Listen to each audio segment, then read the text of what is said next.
अब रिशाद को देखते हुए जो अभी रिशाद ने बांग्लादेश के लिए भी काफी अच्छी बॉलिंग की है और बांग्लादेश का फ्यूचर स्टार है। ম্যাচ শেষে আবারও রিশাদকে প্রশংসায় ভাসালেন শাহিন শাহ আফ্রিদি। কেননা দ্বিতীয় ম্যাচেও যে দুর্দান্ত বোলিং করেছেন রিশাদ হোসেন। গত ম্যাচের মতো এই ম্যাচেও পাওয়ার প্লে শেষে রিশাদের হাতে বল তুলে দেন শাহিন আফ্রিদি।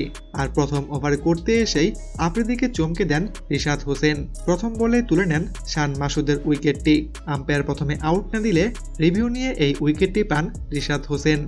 এরপর এই ওভারেই আরও একটি চমক দেন রিশাদ হোসেন। এই ওভারের পঞ্চম বলে তুলে নেন তার দ্বিতীয় উইকেটটি। প্রথম ওভারে খরচ করেন মাত্র 1 রান। এরপর দ্বিতীয় ওভারেও দুর্দান্ত বোলিং করেছেন রিশাদ। এই ওভারেও একটি উইকেট সহ মাত্র 3 রান দেন রিশাদ হোসেন। তৃতীয় এবং চতুর্থ ওভারে কিছুটা খরচে থাকলেও তাতে তার দলে কোনো প্রভাব পড়েনি। 6.50 ইকোনমি মিনিটে আজকেও 3টি উইকেট তুলে নেন রিশাদ হোসেন। ম্যাচ শেষে রিশাদ হোসেনকে নিয়ে শাহিন শাহ আফ্রিদি বলেন, রশিদ খানের অভাবটা পূরণ করছেন রিশাদ হোসেন। প্রথম ওভারে রিশাদ আজকে বড় একটা ব্রেক থ্রু এনে দিয়েছে, তার উপর আমাদের ভরসা আছে। उसकी वजह से जो मिडल में जो विकेट है। প্রিয় দর্শক, রিশাদ হোসেনের আজকের বোলিং আপনার কাছে কেমন লাগলো জানাবেন কমেন্ট করে।